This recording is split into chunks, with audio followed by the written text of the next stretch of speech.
Kelly, welcome to the Taste Toast Travel Podcast. I have really been looking forward to this conversation. You have such an interesting background, one that when we first kind of started coordinating, I was very intrigued by. So I'm very excited to dig into that a little bit more with you. But first, I just wanted to welcome you to the podcast. I'm excited to have you. Thank you. We made it happen Yeah. finally. All the mom things, the work things, it happens. But we're Yeah, here. the We're, long list, the long yeah, list. exactly. Well, No, thanks for having me. I've of been course. listening along for a while now, so it's Yeah. quite cool to be speaking to you in person finally.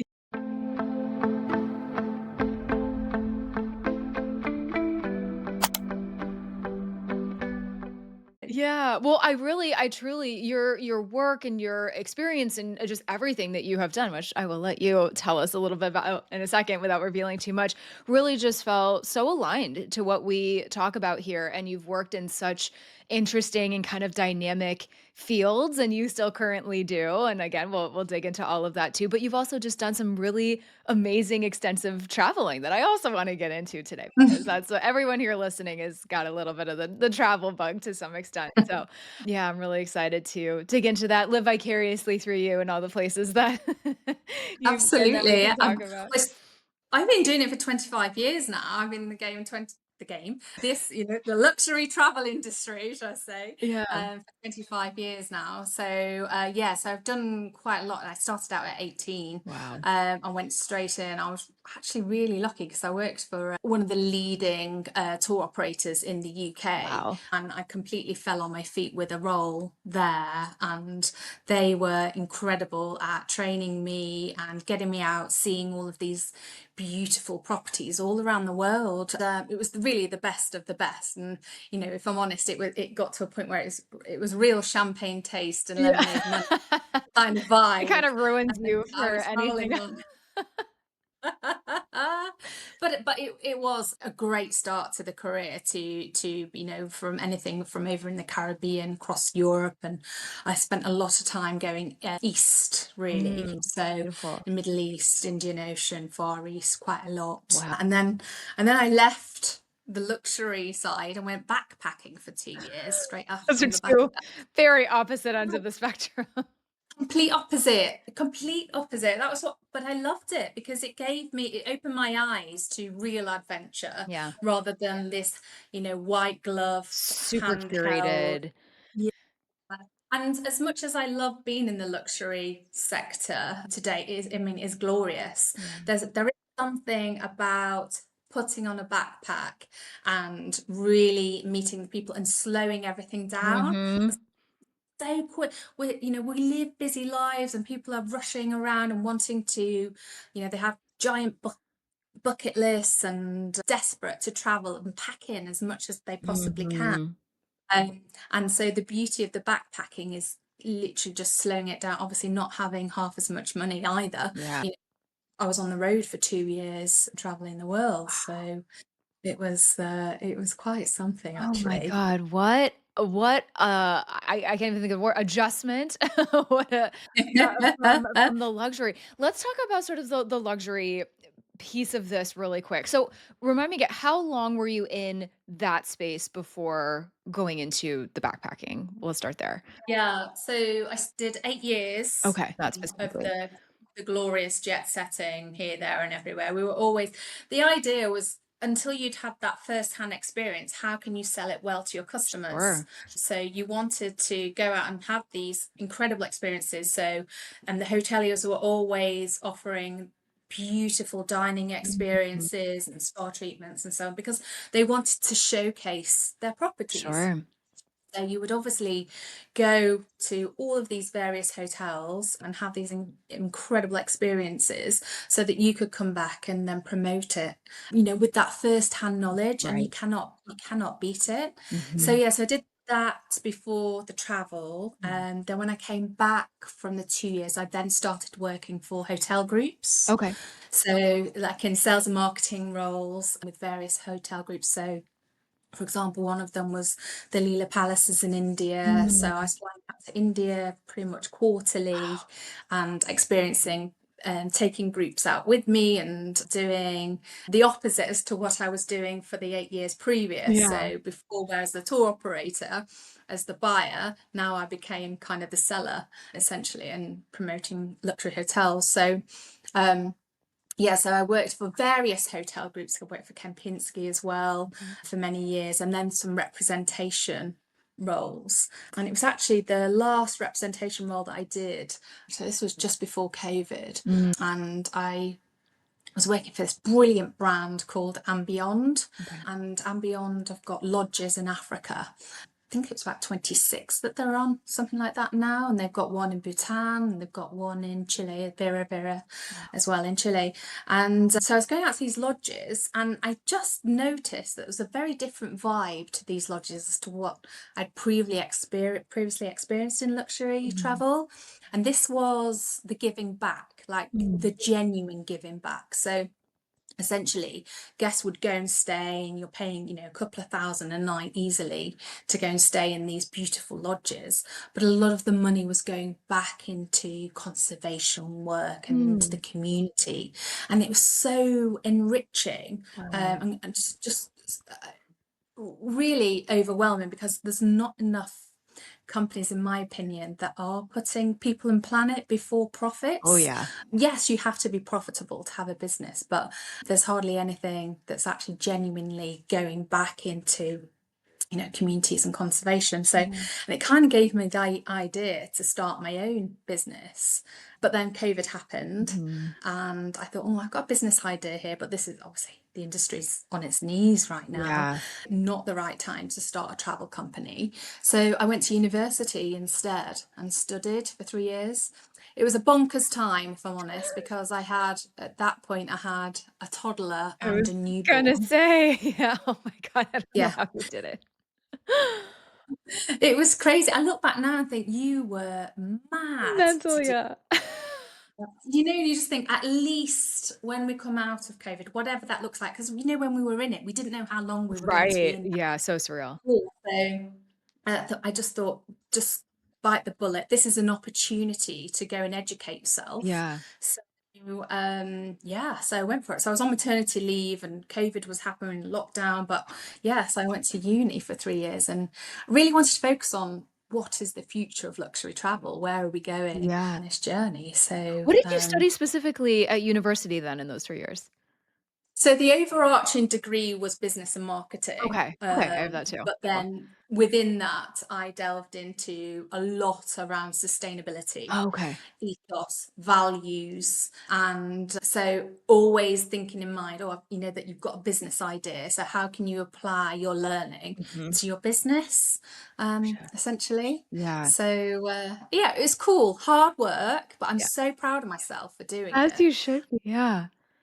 But yeah, and then started my business as soon as I graduated. Yeah. Okay, So let's talk about that. Okay, because I definitely wanna circle back to a couple things. I have some fun follow-up questions, but this is a perfect segue because I definitely wanted to ask you about that as well because you have this very cool business. So, but again, I wanna let you tell it. So, talk to us about that.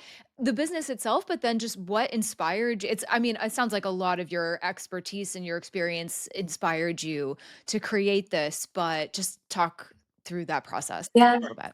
absolutely, yeah. So I guess what I recognise is, because I was on the road a lot with sales of promoting brands like and Beyond, Mhm. I recognised that the message wasn't coming through very clearly as to the great work that was taking place, because all of the luxury tour operators in the UK, I'm probably globally, I know that like booking.com and so on and so Mhm. forth have these kind of check boxes. Well, they did do, I know they've changed it now, but it was very much, if a property considered itself sustainable, you got a little green tick or a green leaf. And I was like, well, what does that mean? Yeah. Because there was no explanation, there was no story. Mm. And that's what I liked about And Beyond, was this impact story. So I was like, well, where's the brand that just promotes these incredible impact stories?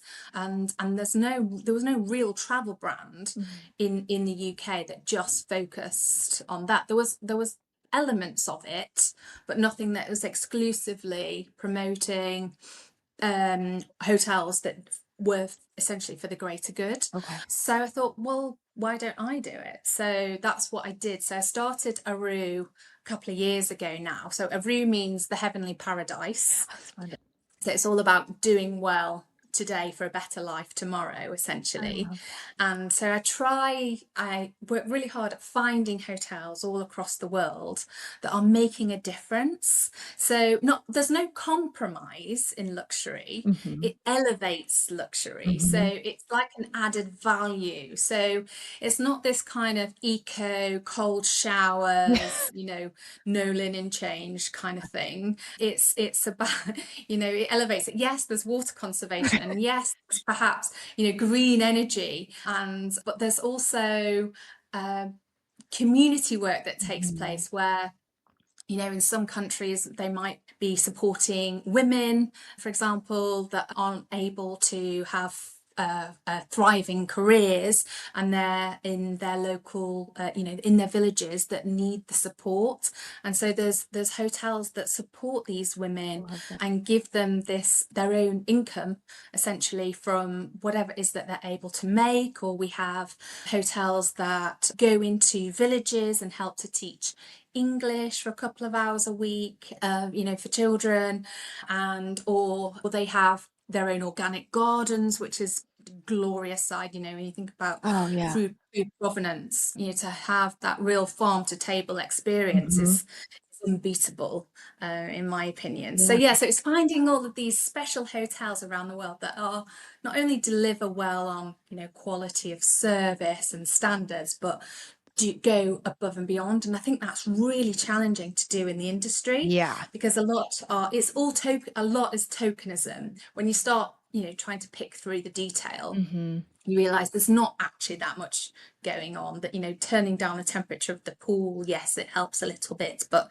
and not changing the linen every day, of course, yeah, that helps, but essentially these are small things in In the the grand greater scheme, grand yeah, scheme of things. Yeah, yeah, definitely. absolutely. So I thought, yeah, so I just want to do something different, just promote and work with hotels that I just find really inspiring, and Yeah. a lot of them tend to be individually owned as well. Mhm. So usually there's someone that is from that community that has decided, that they want to give back. So they have these connections, with their local community. And that's something that you don't always get in the No. big international brands, Mhm. and I like the authenticity as Yeah. well that's Yeah. behind it. And yeah, food plays a big part as well. I know we were having that conversation about Michelin stars, Yes. and like for me, I think the green Michelin star is way more impressive than Yeah. a three star these days, because there's something about, with the 3 stars, is obviously it's an exceptional experience, of Mhm. course it is, but when you're having an experience with a green star, you tend to find it's all local produce, Yeah.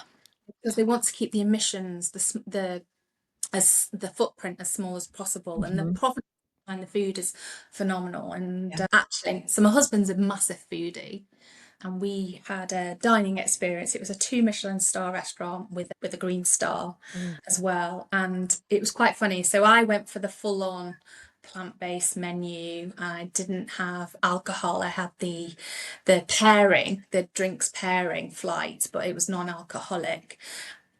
My husband went full on carnivore, the whole it was my birthday, but he went whole hog Him with and all John the would get along very well. Yes. and we couldn't be more opposite in our choices of So menu. funny. I genuinely think I've had the better experience, because the stories that came out of, first of all, I've never had a drinks pairing Mm, that's been completely non-alcoholic, and as they're changing it with the right, courses. that maybe isn't That wine. Like, I feel like wine is a very typical, like yeah, yeah, yeah. So, yeah, what types of non-alcoholic drinks did they serve? I'm so curious. So there were a few kind of teas, like Okay. a sparkling teas. Ooh, They're becoming quite popular now in the UK. okay. I've had sparkling tea quite a lot. So you're still Oh. getting it in a gorgeous champagne flute, and you've it feels just Feels as fancy gorgeous, and yeah. and you've still got the, the fizz, the bubbles on the tongue, Yeah. but it's just a different, obviously there's a different taste there, different notes coming through from the teas, Mhm. so that's quite popular. So it's more that with, and then there's certain juices, fruit Okay. juices, but not like a mocktail. Yeah, yeah. It's more kind of infused and Okay. lighter Beautiful. options. Yeah. Oh, So and I think it yeah, takes so much I mean, not to I mean, listen, we both John and I work in wine, so we're very appreciative of how wine and food are paired together and things, but I almost feel like there's so much even more almost, dare I say, of an art form to those pairings to figure out what works in that case, or maybe it's more simple. I don't know. I guess I would have to ask. I do know actually. I think sommeliers have got quite a tough job. They do.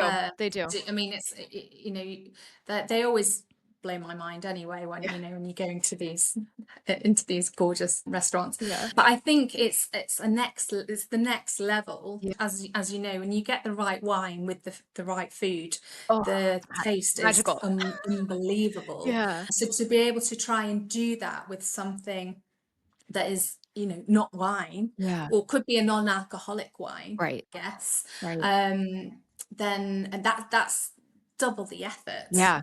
essentially. So I think it's even harder for a sommelier today to keep on top of those options. And Yeah. certainly with this next generation, I don't know if it's the same in the US, but certainly in the UK, there's less of this pub culture around that we Mhm. once had. There's a lot of pubs that have closed down because the next gen are just not drinking the It's same. pretty common Um, here too. We're in a little bit of a bubble here in Napa and Sonoma where we are in California because we also know a lot of like Gen Z or even I mean we're millennials too, but even slightly younger millennials that are not drinking as much, but work in the wine industry. So it's like maybe a little bit more here still, or people are into, cocktails more. So even if it's not wine specifically that they're kind of, there's just so many options now. So if they are drinking, it's, poor wine. It's really going through it right now.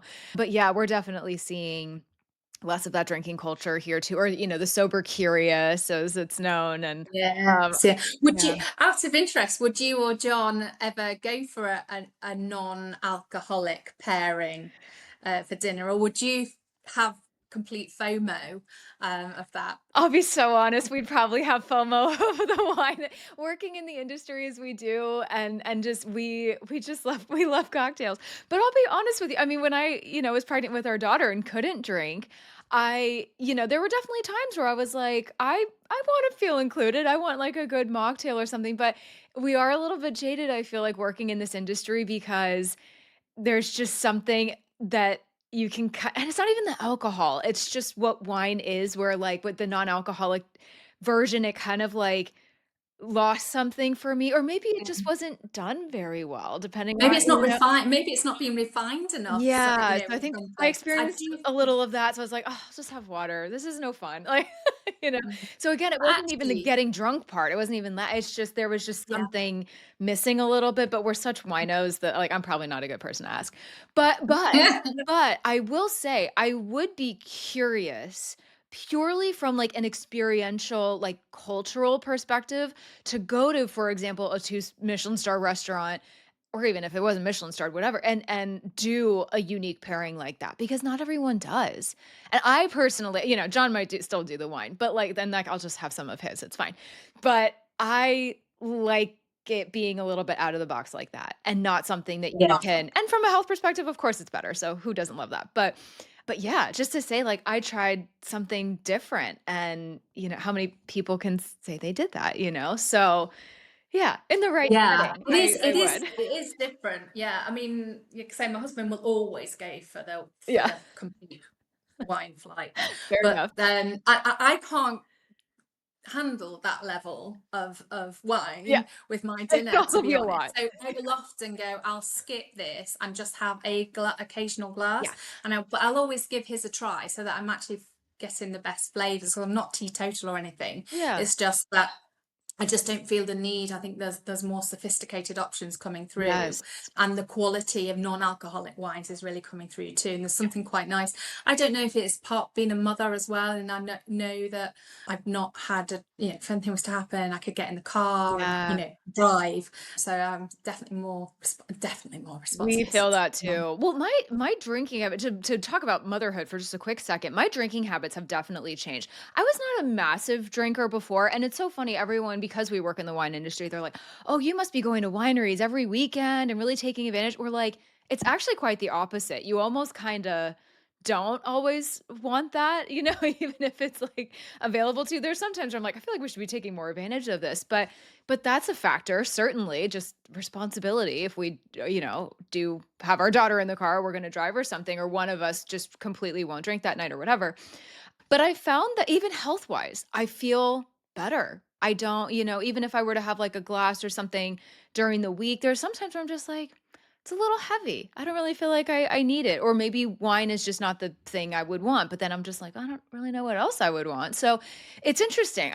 Yeah, you see the shifts in people's tastes and just drinking habits overall changing a Yeah, lot. yeah, Yeah. I hear. I mean, we got married on a wine estate in Yeah. Tuscany. Oh, So the amount of wine that was flowing it was substantial, unreal. I'm sure. Wait, really quick, I have to ask And you because John and I did too. What like, where kind of in Tuscany was it? so it was in Maremma. Okay. Oh, The beautiful. property was Conte di San Bonifacio, Okay. and I'm probably making a real hash Nope, of that was that with beautiful. my Italian accent. And but it was a gorgeous little place. We just had 65 Yeah. guests, and on the estate, and just indulged Yes. completely. On the wine, and then 12 months later, I had a baby by then. Oh, So yeah, no. everything had Yeah. completely changed. But Shifted. yeah, it's yeah, I was going to say we're big drinkers. We're not, but it is nice to appreciate. Yeah. I'm no snob by any means, and but I think a good sommelier is the way forward. To tell me what works best. I always take their advice. Yes. That's why I love that John is a certified sommelier, so I'm just like, "Okay, what am I drinking?" You do the hard work and tell me. It's very useful, I will say. Well, that's incredible that you guys got married in Tuscany too. That's really fun because I love bonding with people over that. We got married just outside of Siena, and, it's Montechiaro is was the name of it, but I just love there's something so, like, kinda beautiful and intimate, and I will say we also had a ceremony here in Napa where we live. The Italy one was exponentially cheaper. So, if anyone here is listening and happens to be wanting to I, plan a wedding abroad, I will just say there's something to be said about that. I actually had the opposite experience. I think we Oh, ended did you? up. Yeah, I mean, I think, yeah, I just at one point I just kind of closed my eyes and went for it. We were already in, we'd already gone in quite deep by Yeah, that it was point. just like, So, and it "Ah, it's ended up okay." being a 3-day affair, with everything going on, all people flying in. But Yes, yeah, I'm yeah, sure. but also I guess we're not paying US, comparatively US prices, so I can It's imagine. horrible here. It's so bad. We also had a little bit of a connection at the winery in Siena we got married at, so it was like, okay, we had a little bit of an in there, but Did you guys get together in Italy? no, we met at a winery here in Napa, actually. So I had just gotten back from living in Italy for 6 months, and then I started working at the same winery that John was working at, so that we met through work. And then, maybe 3, 4 months later, we were back and living in Italy together, and so we were living at the place that we ended up getting married. So that's why I think they kind of once we got engaged down the line there and we reached out to them because we have to do a ceremony here, like, we just have to, right? Such a first world problem, but that's where we ended up doing it, so it's Well, it's a beautiful kind of part of the world, isn't yeah, it? it is. We're itching to get back there, but one thing Yeah, I wanted to yeah. ask you to go because I actually wanna ask you this in 2 sort of ways, 'cause I can begin to imagine that there's different things that you took away from each of these experiences. So, to go back to the luxury travel component, I was curious, what is one of the biggest, like, takeaways or lessons that you learned from that while working in that field? I guess for me, there's a certain staged element to the Mm. luxury segment, especially with big hotel brands. Yeah. I remember working for one luxury hotel group, and the handbook that came was, with the SOPs, and it was huge, Yeah. real like pages and pages of SOPs and certain ways that you had to practice, which I understand from an international perspective. When you want consistency within your brand, it's really important to have that. But I guess having that looking, because before all I'd done is experienced it, Yeah. whereas being on the opposite side and working in luxury hotels doing the reverse Right. is the amount, yeah, the amount of procedures Mm. that are in place, like even general conversation that you have really surprised me as to the questions that you might need to ask, that is less kind of free flowing than Mhm. you might think. Yeah. And it kind of put me off to a degree of international hotel groups, Interesting. because my preference these days of traveling myself is to go to independent luxury hotels Mhm. or small brands that might be more family run, Yeah. for example, than the biggies. Yeah. I think you can kind of get lost and kind of whipped up in it all. And Yeah. actually it's more of a manufacturing side, I that can see kind of, that. Yeah. it is a machine. And I find that the independent hotels just, it is slightly more authentic Yeah. in their offering. Absolutely. You have less international, or I'm trying to say fewer international staff as Yeah. well. Yeah. So they tend to be local. So Yeah. you do feel like you're getting that local Oh, I love experience. So that. from my perspective, I would definitely go for uh, looking at the independent hotels Yeah. first over the big hotel groups. That makes And that's yeah, it's just for me. I think it was quite insightful to see yeah. both sides, because I'd been kind of whipped up in the glamour Yeah. for many years, and absolutely loved it and romanticized in that world. And actually, yeah, I just feel that with travel, Yeah. um, when we haven't got the time, we should try and take a more authentic approach, Yeah. even in a luxury environment, than what international hotel groups offer. Definitely. Yeah. And there's a time and place for both. Maybe, or, people might have preferences, but I think, for those of us who really appreciate, again, that authenticity, like the culture, not a manufactured culture, but like really, like you said, getting to know the people, the locals, like people who these are their roots, right? They've been here, they're in it, right? Like you can learn so much from them, and even like, hey, where should we go for dinner, right? And like you get such a more like, people will ask us here, right? Because there's so many websites and people and things that, that say like what to do in Sonoma and Napa. And like what we would say as locals is like not what 95% of those things would say to do. And I'm just like, it's no Absolutely. shade, Yeah. but And we're you'll not often from hear here. things. Like Yeah, yeah. it is so true. And I think what the local one, a nana down the road, would be able to offer you something Yeah. that is never make it on, a Michelin guide, Yes. but it'll be the best, ragu or whatever you would ever experience. I just Absolutely. think there's something completely gorgeous about kind of taking the blinkers off and just really getting into the destination, rather than also just eating in the hotel Yeah. as well. Yeah. Don't get me wrong, I love gorgeous. There's a Um, again, time and a place for it, for sure. We can yeah, appreciate it for yeah, what it is. absolutely. But I think it's so cool to be able to eat out and yeah, and speak to the locals and find out. And that's the beauty actually of working with a DMC or a ground handler, Yeah. is they know better. One of the small ones, I don't work with the big ones, but the smaller ones, they've got such phenomenal experience. They Oh, know yeah. the new up and coming Mhm. experiences, and they also know the backstreet ones that are just, just a Off the small beaten table. path, you'd never hear about. Yeah, I was talking about that in an episode with someone recently where we were so, like, I would stayed at, like, a hostel, right? So talk about not luxurious, but, like, with one of my Mhm. best friends, and we were in Spain, and there was, like, restaurants and a flamenco show and all of this that we were not on any of the guidebooks, like, we never would have known had we not roughed it a little bit and asked locals and gotten out of that shiny, sparkly box a little bit. So again, there's beauty in each of them, and we can, appreciate each experience for what it is. But actually, okay, so this is a good segue into my question. I kind of have the same question for you. So again, like biggest takeaway, biggest sort of lesson learned while backpacking and doing that experience. I was just so curious what, if any, differences there are between that versus, again, working in the more luxurious side. Yeah, I think with backpacking, because you're going at a slower pace, what I recognise was as well is that seasons don't matter. I know we're challenged, aren't we, around the world with climate change anyway.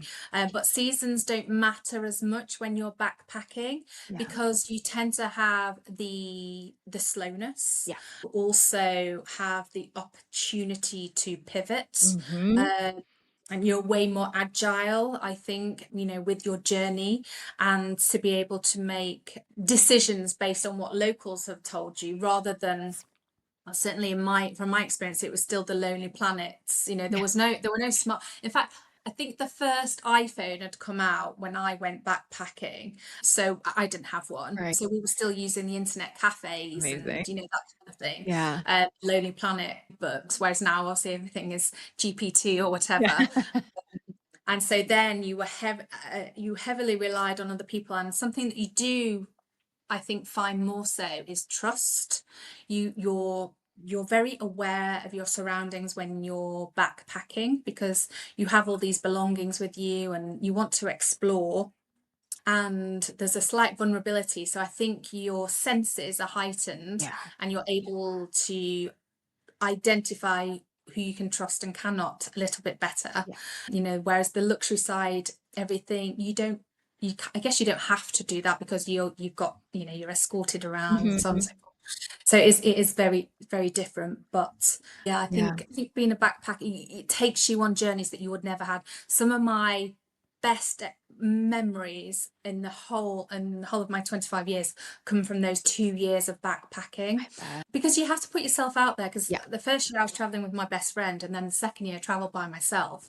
So female, for example, traveling around Australia and then on to South America, Mhm. Spanish hardly at all. So it was quite difficult. It was like learning as I went. Oh, I didn't speak Portuguese and, Yeah. while I was in Brazil, and there's a slight vulnerability there. So I think trust comes into it Mhm. uh, quite quite extensively. Yeah. Uh, and yeah, just having those senses kind of heightened, I guess. Definitely.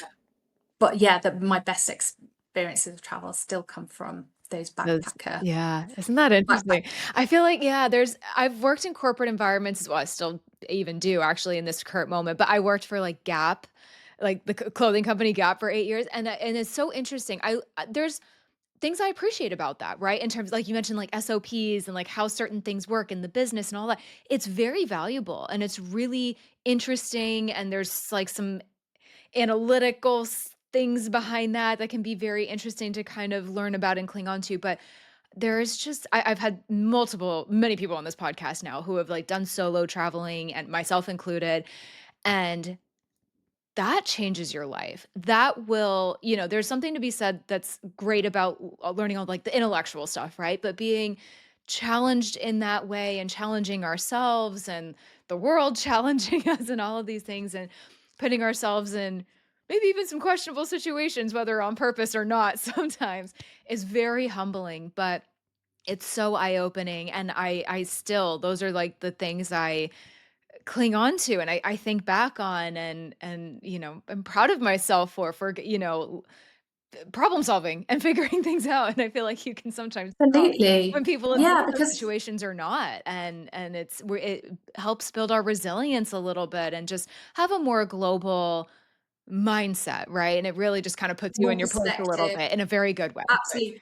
That real appreciation that you're in another country yeah. and respecting their culture and Yes. living, by their customs instead of, what we're used to necessarily in the US and the UK. And yeah, I found that just quite humbling Yeah. actually. Yeah. But when I came back from traveling, my confidence lifted. Yeah, I Mhm. came back a completely different woman. Yeah. Um, And I realized most of my issues before that were just first world problems, Yeah. really. And you saw that people were living very humbly but happily Yeah. on a lot less. So I just didn't have um, those kind of materialistic values Yeah. anymore that I once had, you know, Yeah. completely changed my whole perspective on life. Yeah. And I'm so happy It's that powerful. I've been given that. Yeah, because there's so many people still, you know, friends of mine, but they've only ever worked in the luxury Mhm. segment. And I think, Like, I say that yeah, as it well, kind of but it does. shows. It kind of does. Yeah. Yeah.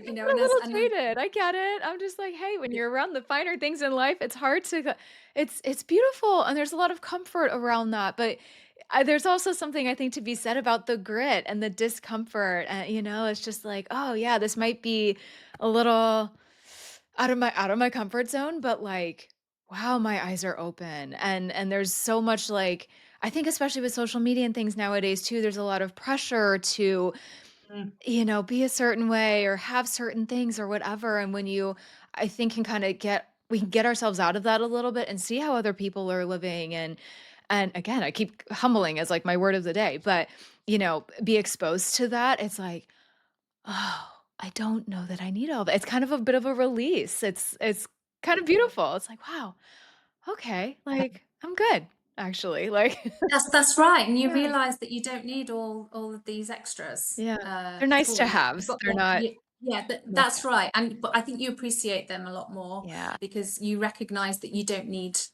you know, wardrobes full of yeah, glamorous clothing and you know, every designer handbag going. We just don't need it. yeah, And I think if you can take that crutch away, you start being, you know, moving away from all any labels yeah. essentially, and just be at, at ease, in comfort with yourself. Yeah, I really felt that. That's how I just came back so different because yeah, I remember before my salaries were just spent on, okay, I didn't have a family and I didn't have a house and everything. So I had so much disposable income yeah, that I could buy whatever I wanted. Whereas, you know, coming back from travel, that didn't matter anymore, yeah. you know, to me. And interestingly, I just don't travel the same anymore, Mhm. even though, you know, still, yes, still have my toe in that in the luxury side, of course, you Sure. know, for my business, but I just see things differently. I'm just a way more independent Yeah. traveler, and I love to do adventure as well, you know, rather than just the single centers. I'm not so good at that anymore. I used to love just, you know, hopping to Barbados or Mauritius and, you know, Maldives, that kind of thing. I just don't want that anymore. Like my experiences since have been like Rwanda and Kenya and Yeah. Bhutan and just different India and yeah, just completely different places where I can be more on the go and Yeah. explore a bit deeper into a country, Mhm. you know? Yeah, Yeah. I totally get that.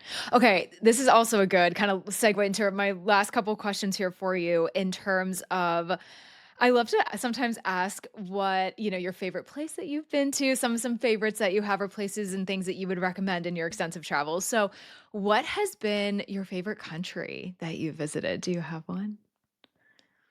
Uh, Or top 3? oh, yeah. Okay, let's Or do top top three. 10. That's easier. Yeah. So from travel experience, Brazil, I Mm, absolutely loved Brazil. yeah, that's on my list.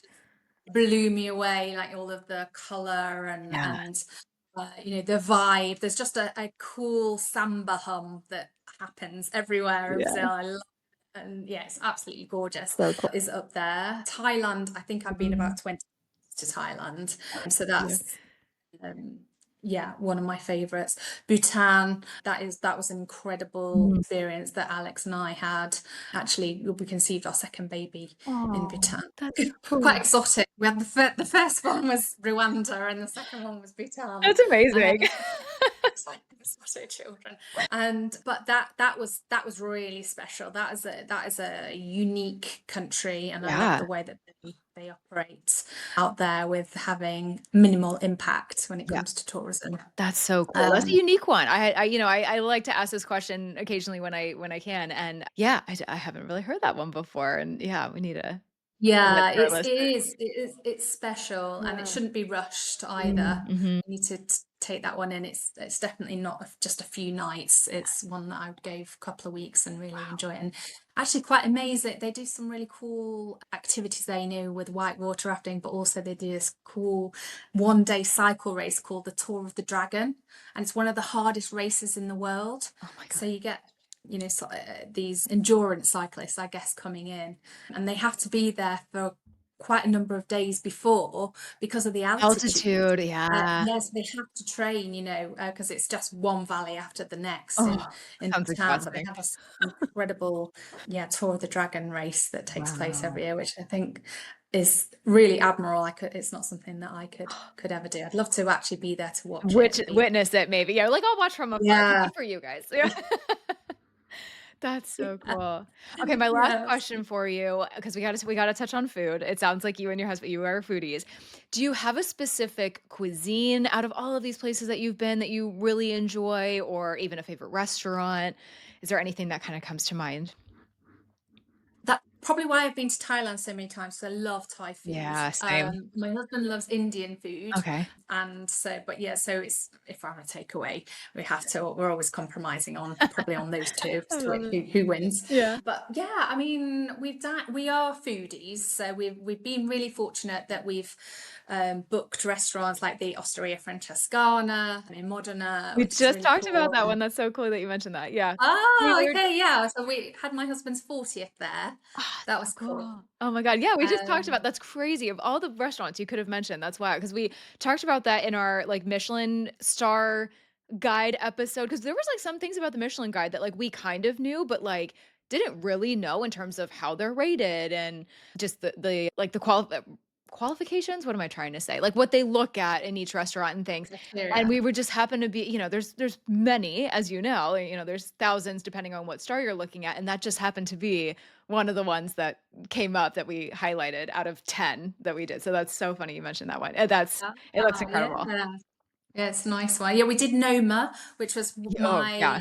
it was the best worst meal I've ever had in my life. Mm. There. So that was my 40th. So hubby flew out. There were six of us. It was a surprise Oh, trip for me, so cool. and it was a bit of a shocker to see my best friends with us, which was awesome. So cool.